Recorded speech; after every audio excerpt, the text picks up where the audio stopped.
میرا چھوٹا بیٹا انشاءاللہ انجینئر بنے گا اور میری بیٹی وہ ڈاکٹر بننا چاہتی ہے۔ بڑے والے نے تو پہلے ہی MBA کرنے کا سوچ لیا ہے۔ اکثر بچوں کے ذہن میں یہ لائف گولز ان کے والدین سیٹ کرتے ہیں۔ ممبئی کی ایک والدہ نے اپنے چہیتے بیٹے کو شہر کا ٹاپ کارڈیولوجسٹ بنانے کا خواب دیکھا۔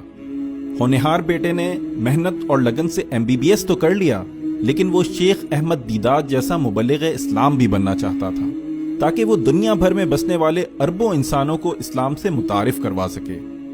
اس نے ماں سے پوچھا کہ میں شیخ احمد دیدات بنوں یا ایک مشہور کارڈیولوجسٹ؟ ماں نے کہا دونوں بن جاؤ، مگر کچھ عرصے بعد جب بیٹے میں دین کی خدمت کا جذبہ دیکھا تو کہا تم احمد دیدات بنو۔ ایک شیخ احمد دیدات پر 100 کارڈیولوجسٹ قربان۔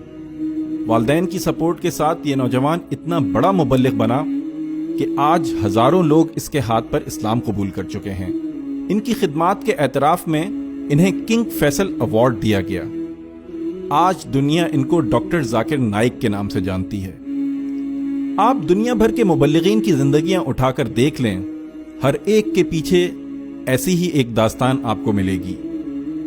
اپنی اولاد کے سامنے ان کے آئیڈیل سیٹ کرتے وقت یہ بات ضرور سوچیں کہ لوگ تو ان کی کامیابیوں پر واہ واہ کر لیں گے، ان کی خوش قسمتی پر رشک بھی ضرور کریں گے، لیکن اصل میں خوش قسمت کون ہے؟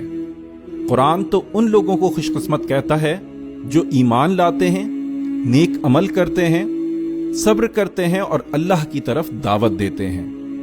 اس لیے اپنے بچوں کو اللہ کی نظر میں خوش قسمت بنانے کا پلان ضرور کریں۔